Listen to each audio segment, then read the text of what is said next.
Bonjour, je m'appelle Matt et dans ce tutoriel, je vais vous montrer étape par étape comment créer un site web en utilisant le Website Builder de Hostinger.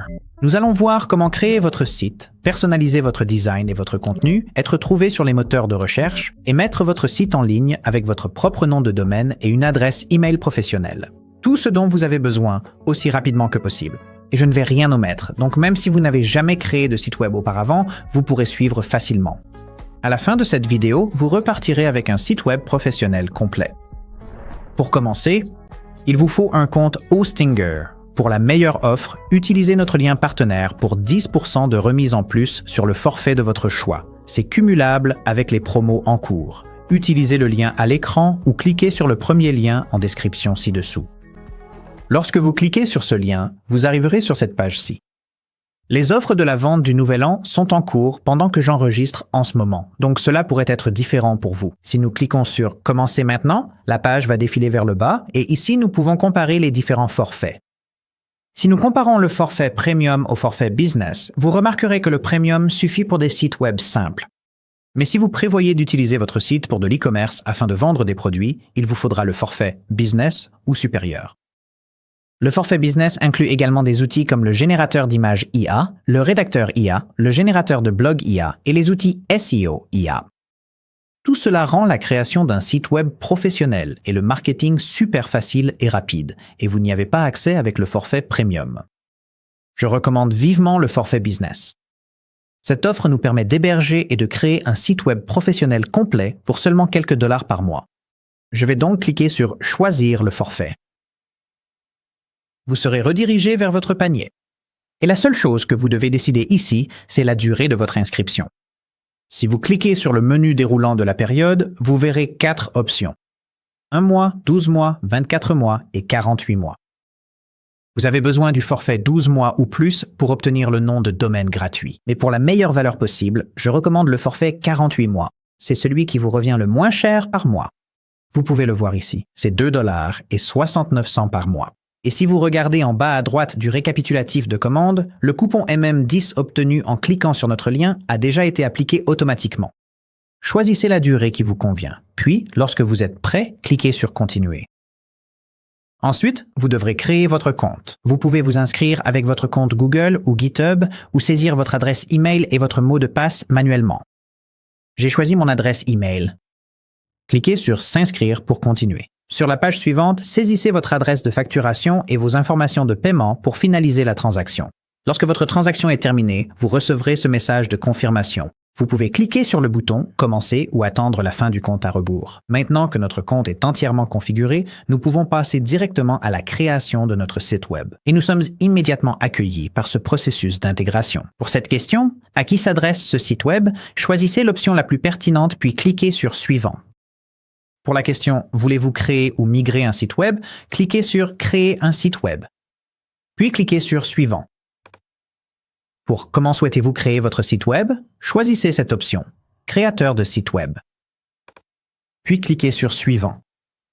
On vous demandera quel nom de domaine vous souhaitez utiliser pour ce site web.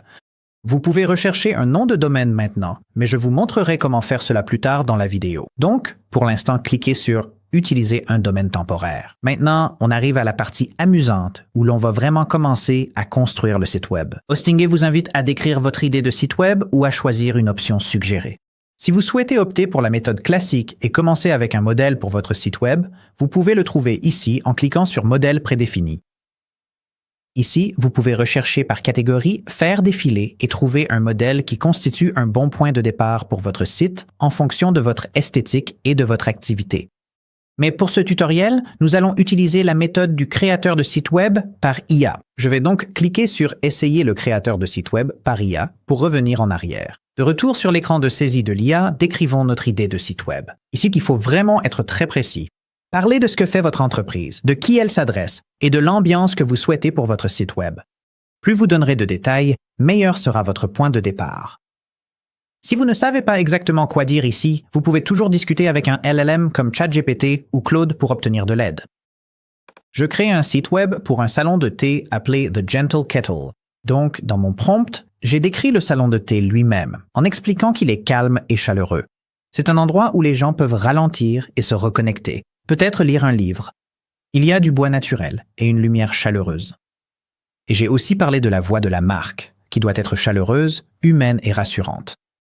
Inclure tous ces détails garantit que l'IA dispose de tout ce dont elle a besoin pour créer une première ébauche exceptionnelle. Une fois que vous avez rédigé votre prompt, cliquez simplement sur le bouton « Envoyer » pour commencer à générer votre site web. La génération du site prendra 1 ou 2 minutes, puis vous obtiendrez la première version. Wow, dès le départ, c'est vraiment un excellent point de départ pour un site web. On voit tout de suite qu'il y a un menu avec plusieurs pages entre lesquelles on peut naviguer. Et sur la page d'accueil ici, en faisant défiler, on voit qu'il a rédigé du texte, intégré des images liées au thé et utilisé la palette de couleurs chaudes que j'espérais obtenir. Et en haut à droite, on peut cliquer pour voir également la version mobile du site. Et en faisant défiler, on peut voir qu'il a déjà été optimisé pour le mobile. Donc c'est vraiment un excellent point de départ. Si vous n'êtes pas satisfait de la première version de votre site, il y a un bouton « Créer à nouveau » en haut à gauche. Vous pouvez cliquer pour que l'IA réessaie. Et vous pouvez faire cela autant de fois que vous le souhaitez. Dès que vous obtenez un site web qui vous convient, allez en haut à droite et cliquez sur « Continuer ». Très bien, bienvenue dans le créateur de site web. Jetons un rapide coup d'œil autour de nous. À gauche, nous avons une barre latérale qui contient tous les outils dont vous aurez besoin pour gérer votre site, y compris les éléments, les pages, les styles et les outils d'IA. En haut, il y a une barre d'outils avec des boutons pour basculer entre la vue bureau et la vue mobile. Il y a un bouton Annuler et un bouton Rétablir. Il y a un bouton pour prévisualiser votre site et un bouton pour mettre le site en ligne que nous utiliserons vers la fin de cette vidéo pour publier le site web. Vous pouvez modifier votre site en cliquant sur n'importe quel élément de la page. Lorsque vous faites cela, une barre d'outils flottante apparaîtra avec des fonctions et des boutons adaptés à cet élément en particulier. N'hésitez pas à plonger et à commencer à modifier les éléments tout de suite si vous le souhaitez. La fonction Annuler est votre ami. Encore une fois, vous pouvez l'utiliser en haut ou le faire plus rapidement avec des raccourcis clavier. Sur Mac, vous pouvez utiliser commande Z pour annuler et sur Windows, vous pouvez utiliser CTRL Z. Plongeons-nous et commençons à personnaliser notre site web. Tout d'abord, regardons les styles du site. Pour accéder au style, cliquez sur le bouton Style dans la barre latérale de gauche. Ici, vous verrez des onglets pour les couleurs, les polices, les boutons et les animations. Modifier les paramètres ici modifie les paramètres de l'ensemble du site. C'est donc le moyen le plus rapide de personnaliser le style de votre site web. Prenons par exemple les polices de caractères. Et nous devons faire défiler vers le bas pour voir un meilleur aperçu. Voilà nos services. Voyons ce qui se passe si nous essayons Chung. Il faudra peut-être tout remettre à zéro et c'est une meilleure image pour notre site web. Vous voyez que la police a changé ici, mais si nous remontons, elle a changé sur toute la page. Commencer la personnalisation de votre site en modifiant les polices, les couleurs et les boutons selon vos envies est un excellent moyen de vous assurer que votre site a l'apparence et l'ambiance que vous souhaitez, avant de plonger et de travailler sur des éléments individuels. Une fois que vous avez défini le style de votre site, passons à la personnalisation du contenu de votre site web en commençant par la page d'accueil. Pour personnaliser votre contenu, vous devez d'abord comprendre comment votre site est structuré. Les plus grands éléments constitutifs de votre site sont les pages. Vous pouvez naviguer entre les pages en cliquant sur les liens dans le menu d'en-tête. Chaque page est divisée en sections. Les sections sont des blocs pleine largeur sur votre page qui s'empilent verticalement pour construire la mise en page de votre site. Les éléments sont les parties individuelles de contenu sur votre page, comme le texte, les boutons et les images. Ce sont les éléments de base que vous placez à l'intérieur des sections pour créer votre design. Vous pouvez réorganiser les sections d'une page en cliquant sur la section, puis, dans la barre d'outils flottante, cliquez sur les flèches haut et bas pour les déplacer sur la page. Vous pouvez ajouter une nouvelle section à la page en survolant l'espace entre deux sections et en cliquant sur le bouton « Ajouter une section ». Cela ouvre la boîte de dialogue. Ajoutez une nouvelle section. Pour partir de zéro, vous pouvez cliquer sur le bouton « Ajouter une section vide à gauche ». Vous pouvez cliquer sur le bouton « Générer une section pour décrire à l'IA ce que vous souhaitez » et elle la créera pour vous. Ou, si vous souhaitez utiliser un bloc préfabriqué, vous pouvez faire défiler vers le bas à gauche et consulter les différentes catégories. Cliquez sur une catégorie, puis cliquez simplement sur un modèle préfabriqué pour l'ajouter à votre site. Pour supprimer une section, il suffit de cliquer dessus, puis de cliquer sur l'icône de la corbeille dans la barre d'outils flottante. Voilà, c'est tout pour les sections. Maintenant, parlons des éléments. Pour ajouter un élément à votre page, cliquez sur le bouton « Élément » à gauche, trouvez le type d'élément que vous souhaitez ajouter, puis cliquez et faites-le glisser à l'endroit désiré sur votre page. À partir de là, vous pouvez déplacer votre élément sur la page en utilisant les colonnes pour vous aider à bien l'aligner. Vous pouvez redimensionner votre élément en utilisant les barres à gauche et à droite de celui-ci. Et vous pouvez supprimer un élément exactement comme vous supprimez une section. Assurez-vous qu'il est sélectionné, puis cliquez sur l'icône de la corbeille dans la barre d'outils flottante. Pour modifier un texte, double-cliquez dessus, puis tapez comme si vous étiez dans un traitement de texte. Explorez le site et personnalisez le texte d'exemple, ou utilisez l'assistant rédaction AI. Cliquez sur le bouton, puis choisissez une option.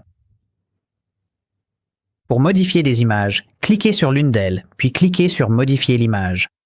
Ici, vous pouvez cliquer sur Remplacer l'image, puis télécharger un fichier depuis votre ordinateur, ou cliquer sur Images gratuites pour trouver des images libres de droit. Il vous suffit de taper l'image souhaitée dans la barre de recherche, de cliquer pour prévisualiser, puis d'ajouter à la page. Vous pouvez également utiliser l'IA pour générer une image unique. Ensuite, parlons des boutons. Pour modifier un bouton, il suffit de cliquer dessus, puis de cliquer sur Modifier le bouton dans la barre d'outils flottante.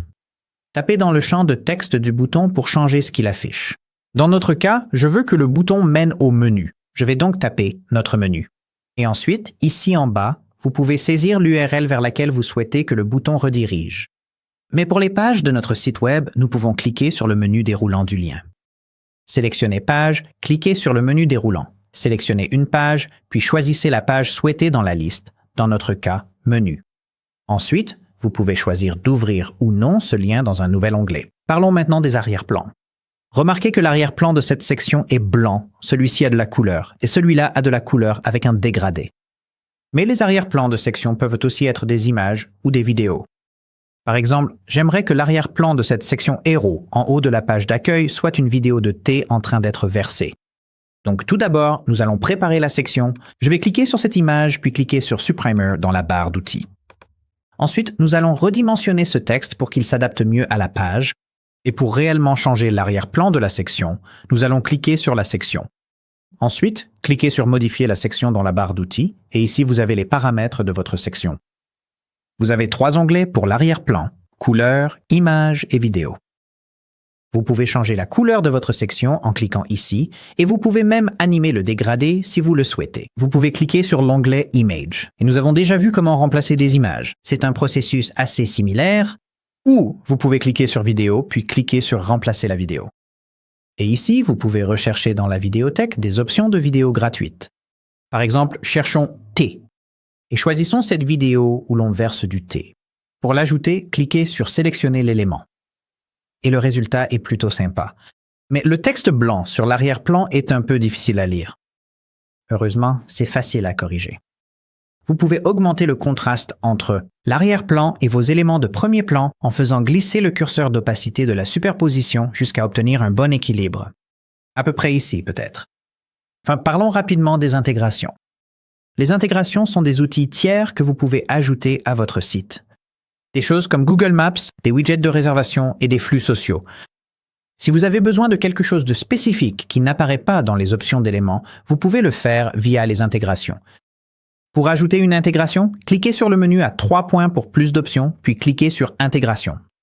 Ici, vous pouvez faire défiler et voir toutes les intégrations tierces préconstruites. Vous pouvez également ajouter les vôtres en utilisant du code personnalisé. Maintenant que vous savez comment personnaliser le contenu de votre site, comment gérer les pages? Pour gérer les pages dans la navigation, cliquez sur Page dans la barre latérale de gauche. Si vous souhaitez ajouter une nouvelle page à votre site, il vous suffit de cliquer sur le bouton violet « Ajouter une page en bas ». À partir d'ici, vous pouvez générer une page avec l'IA, ajouter une page vide ou en ajouter une à partir d'un modèle. Par exemple, disons que nous voulons ajouter une politique de confidentialité à notre site. Il existe en fait une catégorie pour cela, donc nous pouvons cliquer dessus et simplement sélectionner le modèle de politique de confidentialité en cliquant dessus. Avec certains modèles, Hostinger demande des informations supplémentaires pour remplir les éléments de substitution dans le modèle. Ajoutez simplement vos informations et cliquez sur « Ajouter une page ». Vous arriverez immédiatement sur la nouvelle page et la boîte de dialogue des paramètres de la page sera ouverte. Ici, vous pouvez donner un nouveau nom à la page ou même personnaliser l'URL. Il y a également des onglets dans la boîte de dialogue des paramètres de la page pour ajouter une image sociale et définir un mot de passe pour la page.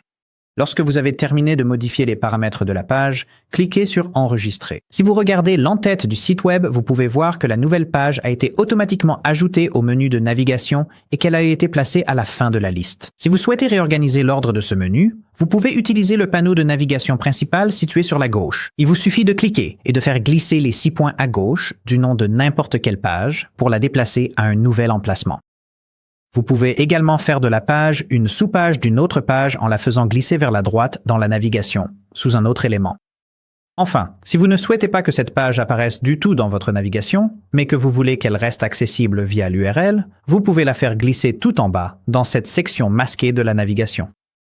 Désormais, elle n'apparaît plus dans le menu en haut, mais les visiteurs peuvent toujours accéder à cette page si vous créez un lien direct vers elle ailleurs sur votre site.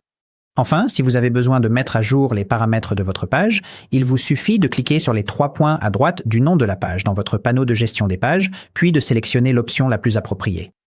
Si vous souhaitez supprimer votre page, cliquez simplement sur le bouton « Supprimer » en bas du menu, puis cliquez à nouveau sur « Supprimeur ». Maintenant que vous savez comment gérer les pages et le menu de navigation, je vais vous montrer comment modifier votre en-tête et ajouter un logo.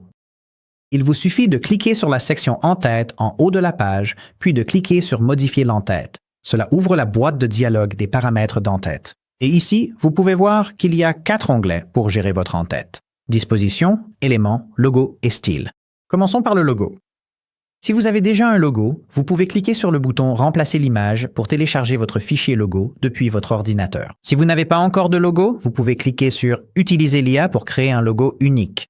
Cela ouvrira un nouvel onglet avec le créateur de logo IA de Hostinger. Et ici, vous pouvez voir en haut un champ de saisie où vous pouvez ajouter des détails sur ce que vous souhaitez pour votre logo. À côté, il y a un menu déroulant de catégories où vous pouvez sélectionner le type de logo que vous voulez. Ici, il semble que l'option écologique ou naturelle ait été sélectionnée automatiquement, ce qui est logique pour le salon de thé. Et il y a une icône d'engrenage où vous pouvez activer l'option pour rendre votre logo coloré. Ajoutons une suggestion pour mon logo. Nous allons demander un logo pour The Gentle Kettle, un salon de thé chaleureux en Californie. Ensuite, cliquez sur Créer pour générer votre logo. La génération de votre logo prendra 1 ou 2 minutes et une fois terminée, vous verrez 4 icônes parmi lesquelles choisir. Ces icônes constituent la base de votre logo auquel vous ajouterez du texte. Choisissez celle que vous préférez, survolez-la et cliquez sur Modifier le logo. Cela ouvrira le personnalisateur de logo. Ici, vous pouvez ajouter votre nom et un slogan si vous en avez un. Et si vous faites défiler vers le bas, vous pouvez parcourir la galerie de recommandations de police. Si l'une d'elles vous plaît, vous pouvez cliquer dessus pour l'appliquer à votre logo. Ou, si vous souhaitez utiliser une police spécifique, vous pouvez cliquer sur le menu déroulant « Famille de police » et la trouver dans la liste. Dans mon cas, le site utilise déjà la police Jung, donc je vais la chercher et la sélectionner dans la liste pour que tout soit assorti. Ensuite, vous pouvez ajuster la disposition de votre logo en cliquant sur l'onglet « Disposition » en haut à gauche. Là, vous pouvez ajuster l'échelle de votre icône, l'espace entre votre icône et le texte, ainsi que la position de votre icône par rapport au texte. Personnellement, je préfère quand l'icône est à gauche et le texte à droite. Lorsque vous êtes satisfait de l'apparence de votre logo, vous pouvez cliquer sur le bouton de téléchargement puis l'enregistrer sur votre ordinateur. Pour voir vos fichiers de logo, ouvrez le dossier où vous avez enregistré votre logo, décompressez le fichier et vous aurez alors un favicon et votre logo au format PNG. Une fois que vous avez terminé de créer votre logo, vous pouvez fermer l'onglet de l'outil Hostinger AI Logo Maker et revenir à l'éditeur de site web Hostinger. Pour ajouter votre logo, cliquez à nouveau sur Modifier l'en-tête, Logo, puis Remplacer l'image. Et importez le fichier depuis votre ordinateur. Cela l'ajoutera à votre bibliothèque de médias et à partir de là, vous pouvez cliquer sur Sélectionner pour insérer le logo. Et maintenant, vous pouvez voir que le logo a été remplacé. Et si vous souhaitez ajuster la taille du logo, dans les paramètres de l'en-tête, sous Logo, modifiez le curseur de largeur du logo jusqu'à ce que votre logo ait la taille souhaitée. Maintenant que nous avons remplacé notre logo, ajustons l'apparence de l'en-tête en commençant par l'onglet Disposition. Dans l'onglet Disposition, si vous faites défiler vers le bas, vous pouvez réorganiser la position du logo, du menu et des autres éléments de l'en-tête. Personnellement, j'aime bien cette première option, donc je vais la garder. Vous pouvez également ajuster l'espacement de tous les éléments dans l'en-tête. Ensuite, si vous cliquez sur l'onglet Éléments, vous verrez 3 interrupteurs pour afficher ou masquer différents éléments. Le premier est le logo, que nous avons déjà activé ici. Vous avez également un interrupteur pour afficher les icônes sociales. Et vous pouvez modifier les liens de vos icônes sociales en cliquant sur le bouton « Modifier les icônes sociales ». Vous pouvez aussi activer l'affichage d'un bouton. Ce bouton est utile comme CTA, ou appel à l'action, pour l'action principale que vous souhaitez que les visiteurs effectuent lorsqu'ils arrivent sur votre site web. Par exemple, je sais que la plupart des personnes qui visitent le site Gentle Kettle cherchent probablement le menu des thés et non les comptes de réseaux sociaux. Donc dans mon cas, je vais désactiver les icônes sociales. Et si pour notre bouton, nous en faisions un lien vers notre menu au lieu de l'inclure comme élément de navigation? Pour cela, allons sur le côté gauche et cliquons sur Page, déplaçons le menu vers la section cachée de la navigation, cliquons sur Modifier l'entête, puis sur Modifier le bouton, et là où il est indiqué Lien vers, la page est correcte, puis là où il est indiqué Sélectionner une page, cliquez sur ce menu déroulant et sélectionnez Menu. Ensuite, nous allons changer le texte du bouton pour qu'il affiche Menu. Et maintenant, lorsque quelqu'un cliquera sur notre bouton Menu, il sera redirigé vers la page du menu. Enfin, laissez-moi vous montrer comment mettre à jour le style de l'entête. Et je vais revenir à la page d'accueil pour cela. Dans les paramètres de l'entête, si vous cliquez sur l'onglet Style, vous avez ici quelques options, avec un menu déroulant en haut. Si vous cliquez sur Entête, cela vous montre vos options de style pour l'entête. Si vous cliquez sur Bouton, cela vous montre les options de style pour le bouton. C'est la même chose pour les icônes sociales. Pour l'entête, vous pouvez basculer entre un en-tête transparent et un en-tête non transparent. Pour l'instant, le nôtre ne l'est pas, mais voici à quoi il ressemblerait si nous le passions en transparent. Vous pouvez également changer la police du texte pour les éléments du menu, ainsi que la couleur du texte de l'entête. Jusqu'à présent, notre site est superbe sur ordinateur, mais comme plus de la moitié du trafic web se fait sur mobile, il faut aussi s'assurer que notre site y soit bien présenté. Au minimum, vous devriez toujours vérifier l'affichage mobile avant de publier. Laissez-moi vous montrer comment optimiser la version mobile de votre site. Pour passer à l'éditeur mobile, cliquez sur l'icône du téléphone dans la barre supérieure. Ici, nous pouvons faire défiler et voir à quoi ressemble la version mobile de notre site. Les modifications apportées sur mobile n'affectent pas l'apparence de la version bureau, et inversement. Vous pouvez ajuster n'importe quel élément comme vous le feriez dans l'éditeur principal sur ordinateur. En fait, il existe même un raccourci pour la version mobile ici. Vous pouvez cliquer sur n'importe quelle section et cliquer sur Correction automatique de la mise en page dans la barre d'outils flottante. Et là, cela vous donnera une version un peu plus compacte pour le mobile. Parfois, cela fait des choses un peu étranges. Donc, il vaut mieux vérifier et n'hésitez pas à annuler si les modifications ne vous conviennent pas. Ensuite, vous pouvez apporter des modifications manuellement en déplaçant les éléments. Vous pouvez ajuster l'espacement de chaque section en cliquant et en faisant glisser les flèches haut et bas qui apparaissent en bas à droite de chaque section. Enfin, si vous souhaitez qu'un élément apparaisse dans la version bureau mais pas dans la version mobile, ou inversement, vous pouvez contrôler la visibilité des éléments et des sections individuellement. Par exemple, nous pouvons cliquer sur cette section ici, puis cliquer sur l'icône en forme d'œil et désactiver la visibilité mobile pour cette section. Maintenant, si nous passons en mode aperçu et que nous faisons défiler la page, toute cette section n'est plus visible dans la version mobile. Maintenant que vous savez comment rendre votre site web attrayant, rendons-le plus fonctionnel en ajoutant un formulaire web. Les formulaires permettent aux visiteurs de vous envoyer des informations directement via votre site. L'un des types de formulaires les plus courants est le formulaire de contact. Laissez-moi vous montrer comment en configurer un. Tout d'abord, cliquons à nouveau sur l'éditeur en haut à gauche et passons à la vue bureau. Lorsque l'IA de Hostinger a généré notre site web, elle a créé une page de visite. Et cette page de visite comprend une section « Contactez-nous ». Maintenant, je ne pense pas que ce soit assez évident. Je veux que les gens puissent vraiment voir le lien « Contactez-nous » lorsqu'ils arrivent sur le site. Alors allons-y et créons une page de contact indépendante. Nous allons supprimer cette section à l'aide de l'icône de la corbeille. Allez dans Page, cliquez sur « Ajouter une page », puis choisissez « Contact » comme catégorie pour un modèle. Et cliquez sur l'option « Contactez-nous » qui inclut un formulaire web. Cela crée une nouvelle page qui est automatiquement ajoutée au menu de navigation et nous pouvons cliquer sur Enregistrer. Nous allons fermer la section des pages et de la navigation à gauche en cliquant sur le X. Voici notre formulaire. Le modifier dans l'éditeur Hostinger est similaire à la modification de tout autre élément. Cliquez sur l'élément et vous obtenez une barre d'outils. Cliquez sur Modifier le formulaire et vous accédez à un menu de paramètres. Dans ce menu Paramètres en particulier, vous avez Général, Champ, Bouton, Style et Animation pour l'onglet. Commençons par les paramètres généraux. Plus bas, voyez le champ du nom du formulaire. Nommez-le de façon pertinente. Ici, Formulaire de contact suffit. Ensuite, le champ Email. C'est l'adresse email à laquelle toutes les nouvelles soumissions de formulaires seront envoyées, alors assurez-vous d'avoir saisi l'adresse email souhaitée. Ensuite, passons à l'onglet Champs. Sur cette page, vous pouvez ajouter un nouveau champ de formulaire en cliquant sur le menu déroulant, puis en sélectionnant un type de champ dans la liste. Vous pouvez réorganiser l'ordre des champs en cliquant et en les faisant glisser à l'aide des 6 points à gauche. C'est un peu comme réorganiser la navigation de votre page. Pour modifier un champ, cliquez sur la flèche déroulante à droite de son nom. Ici, vous pouvez mettre à jour le libellé du champ, qui est généralement une question, ou le type de saisie que vous souhaitez recevoir. Ensuite, vous pouvez modifier le texte d'exemple. C'est ce qui apparaît dans la case grise avant que quelqu'un ne saisisse quoi que ce soit. Et vous pouvez changer le type de champ. Dans mon cas ici, je vais le changer en numéro de téléphone. Vous pouvez également choisir si le champ est obligatoire ou non pour la soumission. Et si vous n'avez plus besoin d'un champ, il vous suffit de cliquer sur Supprimer le champ pour le retirer. Le bas de votre formulaire comporte un bouton. Dans ce cas, il est indiqué « Envoyer ». Vous pouvez modifier le texte et l'apparence de ce bouton en cliquant sur l'onglet « Bouton ». À partir d'ici, vous pouvez effectuer des modifications. Et l'une des modifications les plus courantes consiste à changer le comportement après la soumission du formulaire.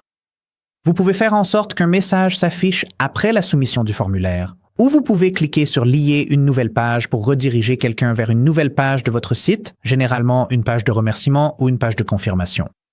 Si vous n'avez pas de page spécifique, je vous recommande de laisser l'option « Afficher un message ». Maintenant, avec ce modèle en particulier, je recommande d'apporter une petite modification au premier champ. Ici, vous pouvez voir qu'il est indiqué « Nom » puis que le deuxième champ indique « Nom de famille ». Ce serait bien mieux si c'était indiqué prénom. Donc, sous l'onglet Champs, nous allons cliquer sur Nom, puis dans l'étiquette du champ, ajouter prénom avant nom et dans le texte d'exemple, ajouter prénom entre votre et nom. Cliquez sur le X pour fermer les paramètres du formulaire de contact et cliquez sur Enregistrer. Maintenant, lorsque quelqu'un soumet ce formulaire sur votre site web, où vont ces informations? Laissez-moi vous montrer. Dans la barre latérale de gauche, cliquez sur Plus puis cliquez sur Soumission de formulaire. Ici, vous pouvez voir la liste de tous les formulaires sur votre site web, puis cliquez sur Voir pour consulter les soumissions. Vous recevrez également les réponses du formulaire par email. C'est pourquoi il est important de vous assurer que la bonne adresse email est renseignée dans les paramètres généraux de votre formulaire. Selon ce que vous créez, vous voudrez peut-être aussi un blog ou une boutique en ligne. Je vais aborder les deux en commençant par le blog. Un blog vous aide à partager des actualités, à instaurer la confiance avec votre audience et à créer du contenu qui peut améliorer votre classement dans les moteurs de recherche. Voici comment en ajouter un. Pour ajouter un blog, cliquez sur Plus dans la barre latérale gauche, puis cliquez sur Blog. Ensuite, cliquez sur Démarrer un blog. Immédiatement, cela crée une page de blog et l'ajoute automatiquement au menu d'en-tête. Vous pouvez faire défiler la page et voir qu'elle est déjà remplie d'articles d'exemple. Pour ajouter un nouvel article, cliquez sur le bouton « Ajouter un nouvel article » dans le menu du blog à gauche. Une boîte de dialogue va s'ouvrir pour vous indiquer que vous pouvez créer un article de blog avec l'IA. Vous pouvez aussi, si vous préférez écrire vous-même, cliquez sur « Passer », je vais l'écrire moi-même. Mais je vais vous montrer comment utiliser l'IA. Pour la première liste déroulante, vous pouvez choisir votre ton de voix. Formel, neutre, décontracté. J'aime les blogs qui sont décontractés, alors sélectionnons ce ton. Ensuite, vous pouvez sélectionner la longueur de votre contenu. C'est défini. Par défaut, c'est entre 300 et 500 mots, mais je pense que viser environ 1000 mots est idéal pour le référencement. Ensuite, nous avons besoin d'une description du sujet de notre article de blog. Écrivons un article de blog sur la façon de préparer la tasse de thé en feuille parfaite. Après avoir saisi la description de votre article de blog, cliquez sur « Créer le contenu ». L'IA prendra quelques minutes pour générer votre article de blog et une fois que c'est fait, vous pourrez faire défiler la page et voir le résultat. L'éditeur d'articles de blog fonctionne exactement comme le reste de l'éditeur du site web. L'élément clé à savoir est que les articles de blog sont structurés en deux sections principales. La première est la section d'en-tête de votre article. Celle-ci comprend votre titre, la date de publication et d'autres informations clés sur votre article de blog. La section suivante est celle du corps principal de votre article. Celle-ci comprend souvent une image en haut, puis du texte structuré en dessous. Les articles de blog disposent également d'une section de paramètres uniques, appelée « Paramètres » de l'article. Vous pouvez y accéder en cliquant sur le bouton Paramètres de l'article dans la barre d'outils supérieure. Cela ouvre la boîte de dialogue des paramètres de l'article qui comporte 3 onglets principaux. Général, Image à la une et Catégorie. Commençons par Général. Tout d'abord, vous avez le titre de votre article. Ce champ sera automatiquement généré et rempli si vous utilisez le générateur d'articles IA. Ensuite, vous avez la description de l'article, puis l'URL de l'article. Je vous recommande d'utiliser la même URL que votre titre, alors copions-la. Et si nous la collons, vous verrez que les espaces ont été automatiquement remplacés par des tirets. Vous pouvez également utiliser une version plus courte de votre titre comme URL de l'article. Par exemple, je pourrais dire « Comment préparer la tasse de thé parfaite » et simplement laisser comme ça. Ensuite, il y a un champ pour les auteurs de l'article. Je vais mettre mon nom et ensuite, vous pouvez définir une date de publication. Vous pouvez même antidater cette date. Activez ensuite l'interrupteur pour programmer la publication. En haut, voyons maintenant l'image à la une. Cette section est automatiquement remplie si vous utilisez le générateur d'articles IA. L'image à la une est celle qui apparaît lorsque vous partagez votre article de blog dans des messages ou sur les réseaux sociaux. Enfin, vous avez l'onglet Categories. Il est recommandé d'ajouter des catégories à vos articles de blog, surtout lorsque la liste de vos articles s'allonge avec le temps, afin de garder les choses organisées. Par exemple, nous pourrions placer cet article dans une catégorie appelée « Guide utile ». Lorsque vous avez terminé de modifier les paramètres de l'article, cliquez sur « Enregistrer ». Lorsque vous êtes prêt à publier votre article de blog, vous devrez changer le statut de brouillon en haut de la barre, en public, en cliquant simplement dessus. Si nous cliquons sur le bouton d'aperçu, nous pouvons voir à quoi ressemblera cet article de blog une fois publié. En revenant à l'éditeur, voici comment votre article de blog apparaîtra si vous consultez la page du blog elle-même. Et ici, vous pouvez voir pourquoi il est important d'avoir une image à la une de haute qualité pour chaque article de blog. C'est le premier aperçu que les visiteurs de votre site verront lorsqu'ils consulteront la liste de votre blog. Avant de lancer complètement votre blog en ligne, je vous recommande de supprimer tous ces articles de blog factices. Pour cela, cliquez sur Blog dans la barre latérale gauche, puis cliquez sur les 3 points à côté de chaque article de blog factice et sélectionnez Supprimer. Cliquez ensuite à nouveau sur Supprimer pour confirmer. Vous pouvez répéter ce processus pour chaque article. Maintenant, ajoutons une boutique en ligne. Si vous vendez des produits, physiques ou numériques, ou même des services, Hostinger facilite la création d'une boutique directement sur votre site. Laissez-moi vous montrer comment cela fonctionne. Sur la gauche, cliquez sur Boutique. Puis cliquez sur Ajouter une boutique. Cela crée une page boutique et l'ajoute automatiquement à votre menu d'en-tête. Cliquez à nouveau sur le bouton Boutique à gauche pour gérer votre boutique. Commençons par configurer notre premier produit. Cliquez sur Produits dans le menu Gérer la boutique. Vous arriverez sur la page de la liste des produits. Pour ajouter un nouveau produit, cliquez sur le bouton violet à droite. Vous verrez alors une liste de types de produits que vous pouvez ajouter, y compris produits physiques, produits numériques, services, rendez-vous et d'autres. Configurons un produit physique.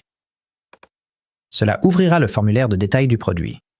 Ici, vous pouvez télécharger des images, ajouter un titre, une description, des prix, des options de produits, des catégories et bien plus encore. Vous pouvez remplir ces champs manuellement ou utiliser un raccourci. L'IA de Hostinger vous permet de télécharger des images de votre produit et de générer automatiquement tous ces détails. Je vais vous montrer comment faire. Il vous suffit de télécharger des images de votre produit, l'IA analysera vos images, puis remplira tous ces champs pour vous. Ensuite, faites défiler la page et découvrez tout ce que l'IA a créé pour vous. Vous constaterez peut-être que vous devez apporter quelques modifications, mais vous aurez déjà un excellent point de départ. Assurez-vous de bien mettre à jour les champs de tarification. Et si vous souhaitez suivre votre inventaire sur votre site, cochez le bouton « Suivre la quantité » et indiquez combien vous avez en stock. Vous voudrez peut-être ajouter une catégorie à votre produit, et l'IA vous fera une suggestion à ce sujet. C'est du thé aromatisé. Je clique sur cette étiquette. La catégorie s'ajoute automatiquement et le produit apparaît dans la liste. Ensuite, tout comme pour le blog, nous allons vouloir supprimer les éléments de remplacement. Pour faire cela rapidement, cochez la case tout en haut à gauche de la liste des produits, décochez votre produit, puis en haut, cliquez sur le bouton rouge « Supprimer ». Vous devrez cliquer à nouveau sur Supprimer pour confirmer, puis tous ces produits de remplacement seront retirés de votre liste, ne laissant que votre véritable produit. Pour voir à quoi ressemble votre produit sur la boutique réelle, fermez le gestionnaire de boutique puis regardez la page principale de votre boutique. Ici, vous pouvez voir comment le produit sera affiché. Maintenant que nous avons un produit, il nous faut un moyen pour que les clients puissent le payer. Connectons un moyen de paiement. Vous pouvez connecter le moyen de paiement en cliquant sur le bouton dans la bannière en haut, s'il apparaît pour vous. S'il n'apparaît pas, vous pouvez cliquer sur « Boutique » dans la barre latérale de gauche. Et dans l'assistant de configuration, il se peut que vous voyiez l'option d'ajouter un moyen de paiement. Mais si ce n'est pas le cas, faites défiler vers le bas et cliquez sur « Paramètres ». Cela ouvrira le gestionnaire de boutique. Une fois chargé, vous pouvez faire défiler vers le bas sur la gauche et, dans la section Paramètres, sélectionner Paiement. Ici, dans le menu des paiements, vous avez plusieurs options et cela dépend de votre localisation pour savoir lesquelles sont disponibles. Ici, pour un compte basé aux États-Unis, nous avons Stripe, PayPal, DelocalGo et paiement manuel comme option. Vous pouvez choisir le moyen de paiement que vous souhaitez, mais je recommande d'utiliser Stripe. Je vais donc vous montrer comment le connecter. Nous allons cliquer sur le bouton violet Connector. Pour configurer Stripe, il suffit de suivre les instructions à l'écran et de saisir les informations demandées. Vous devrez ajouter votre adresse email, créer un mot de passe, configurer l'authentification à 2 facteurs, sauvegarder votre code de secours d'urgence, puis saisir les informations concernant votre entreprise. Si vous n'avez pas d'entreprise, vous pouvez simplement sélectionner individuel comme type d'entreprise. Saisissez vos informations personnelles telles que nom, adresse email, date de naissance, adresse, numéro de téléphone et numéro de sécurité sociale. Si vous êtes aux États-Unis, sélectionnez votre secteur d'activité dans le menu déroulant. Ajoutez une description de produit ou de boutique, ajoutez un compte bancaire pour les paiements, puis ajoutez les informations publiques destinées aux clients. En d'autres termes, comment souhaitez-vous que votre entreprise apparaisse sur les relevés bancaires? Fournissez les informations de support client, puis activez Stripe Tax pour collecter la taxe de vente.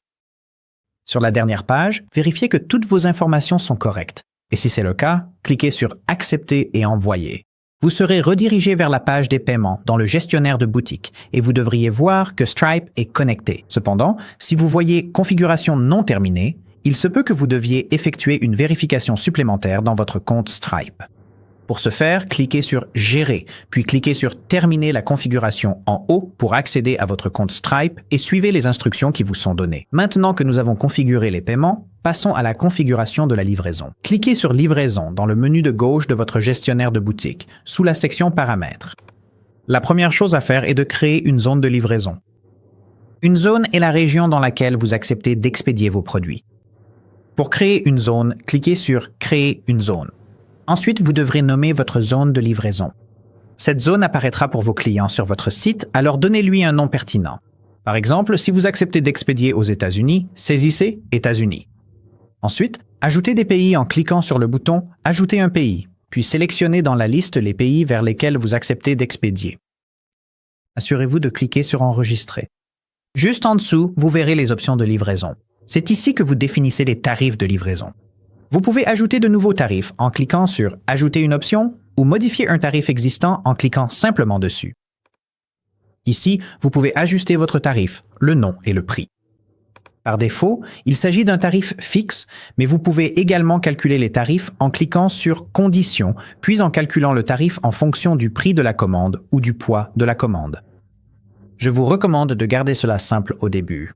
Vous pourrez toujours ajuster cela plus tard. Il existe d'autres paramètres importants que vous devrez peut-être connaître pour votre boutique. Pour changer la devise de la boutique, cliquez sur « Détail de la boutique » dans les paramètres à gauche, puis modifiez la devise. Vous pouvez également changer votre système de mesure entre les unités métriques et impériales. Pour configurer les taxes, cliquez sur la catégorie « Taxes » dans les paramètres à gauche. Et ici, vous pouvez ajouter de nouvelles règles fiscales. C'est plus complexe que ce que je peux expliquer dans un tutoriel de création de site web, mais si vous devez ajouter des taxes, c'est ici que vous le faites. Maintenant que nous avons construit le site, assurons-nous que les gens puissent réellement le trouver. C'est là que le SEO entre en jeu. L'optimisation pour les moteurs de recherche. Cela aide votre site à apparaître lorsque quelqu'un recherche ce que vous proposez. Pour accéder aux outils SEO, cliquez sur SEO dans la barre latérale gauche. Cela vous affichera une liste des pages de votre site web. Commençons par la page d'accueil. Ici, vous pouvez consulter l'aperçu de votre résultat de recherche. C'est ainsi que votre page apparaîtra sur Google ou d'autres moteurs de recherche. Il y a plusieurs paramètres clés que vous pouvez ajuster pour améliorer votre SEO. Tout d'abord, votre titre SEO. C'est ce titre bleu en haut de l'aperçu du résultat de recherche et vous pouvez le modifier manuellement. Également, votre métadescription. C'est la deuxième partie qui s'affiche. C'est ce texte noir. Le texte vert au milieu correspond à votre URL. L'hébergement de votre IA vous proposera des suggestions pour améliorer votre titre SEO et votre métadescription. Vous pouvez aussi ajuster votre mot-clé principal pour chaque page, ce qui permet de vraiment cibler votre SEO. La façon la plus simple de modifier votre SEO est d'aller en haut et d'utiliser l'assistant SEO IA. Cliquez sur « Générer de nouvelles informations SEO ». Ensuite, une série de questions va vous être présentée. Ces questions aideront l'IA à optimiser votre site. Tout d'abord, vous devez ajouter une description de la page. Cette description a été récupérée automatiquement et elle semble suffisamment bonne pour la page d'accueil, donc je vais cliquer sur « Étape suivante ». Mais si vous avez besoin de l'ajuster pour l'adapter à votre page, je vous recommande de le faire. Ici, vous devrez sélectionner les 3 mots-clés les plus pertinents pour votre site. Sélectionnez automatiquement. Dans mon cas, nous avons « salon de thé » et « thés en vrac ». Et peut-être que nous voulons ajouter « espace paisible ». Ensuite, nous allons cliquer sur « Étape suivante ». Ensuite, nous pouvons examiner l'apparence dans les moteurs de recherche. Encore une fois, c'est ainsi que votre page apparaîtra lorsqu'elle s'affichera dans les moteurs de recherche.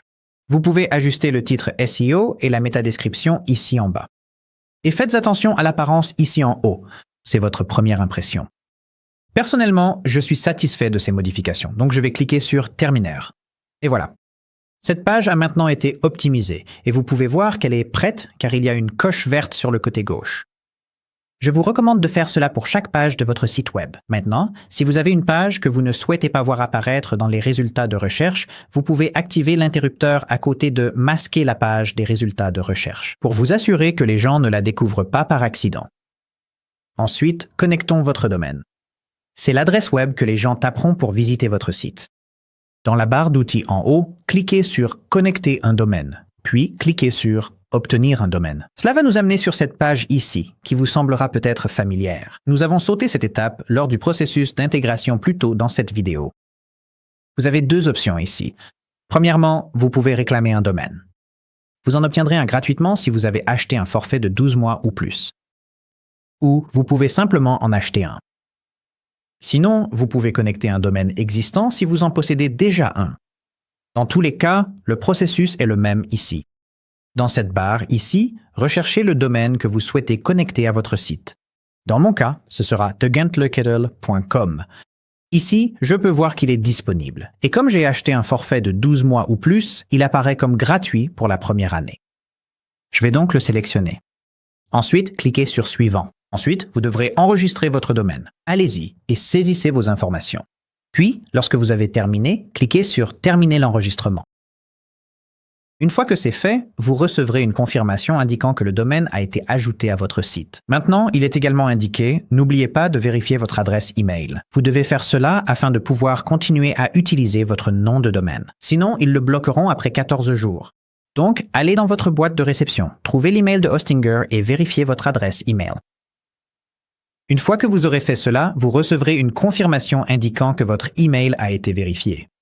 Et si vous retournez sur l'onglet Hostinger avec la confirmation que votre domaine a été ajouté à votre site et que vous cliquez sur Continuer, vous serez redirigé vers l'éditeur de site web. Et si vous regardez en haut à droite, vous verrez que votre nouveau nom de domaine est maintenant connecté. Gardez à l'esprit que cela peut prendre de 24 à 48 heures pour se propager complètement. Donc, si cela ne fonctionne pas tout de suite, soyez simplement patient. Très bien, nous l'avons construit, personnalisé et connecté le domaine. Maintenant, rendons cela officiel et lançons votre site web. C'est très simple à faire. Il suffit d'aller en haut à droite et de cliquer sur « Mettre en ligne ». La première fois que vous faites cela, cela peut prendre un petit moment. Une fois que c'est terminé, vous recevrez une confirmation et vous pourrez cliquer sur le bouton pour voir votre site. Et voilà. Votre site web est maintenant en ligne et accessible sur Internet, prêt à être découvert par tout le monde. Maintenant, sur votre site web, vous pouvez toujours apporter des modifications. Vous pouvez faire autant de mises à jour que vous le souhaitez. Pour publier vos modifications, cliquez sur « Mettre à jour » le site en haut à droite. Le site étant en ligne, créons maintenant une adresse email professionnelle. Une adresse liée à votre domaine, comme info@thegentlerkettle.com, renforcera votre crédibilité. Cela facilite la communication avec vos clients. C'est très simple à faire. Cliquez sur le menu déroulant Website Builder en haut à gauche, puis cliquez sur Hébergement dans votre tableau de bord. À partir de là, dans le menu de gauche, cliquez sur Email. Ensuite, sous Réclamer votre email gratuit, cliquez sur Commencer gratuitement. Vous serez invité à sélectionner un domaine pour votre email gratuit. Si vous n'avez qu'un seul domaine, c'est le seul qui s'affichera, donc vous pouvez cliquer sur Confirmer. Puis cliquez sur Démarrer l'essai gratuit. Ensuite, configurons votre boîte mail. Tout d'abord, nous devons créer un nom d'email. Le nom est la partie de votre adresse email qui précède l'arrobase. Dans mon cas, je veux info@thegauntletkettle.com. Ensuite, créez un mot de passe pour votre adresse email. Assurez-vous qu'il soit sécurisé et, pour plus de sécurité, enregistrez-le dans un gestionnaire de mots de passe. Puis cliquez sur « Créer ». Pour accéder à votre nouvelle boîte de réception, cliquez sur « Navigateur », puis cliquez sur « Connexion ». Cela vous amènera à la page de connexion de votre compte mail Hostinger. Je vous recommande d'enregistrer cette page web, mail.hostinger.com, afin de pouvoir vous connecter facilement plus tard. Saisissez le mot de passe que vous venez de créer, puis cliquez sur « Connexion ». Bienvenue dans votre nouvelle boîte de réception. Vous savez désormais créer un site complet avec le créateur Hostinger. Utilisez le lien en description pour obtenir 10% de réduction supplémentaire cumulable avec les promos en cours. Merci d'avoir regardé.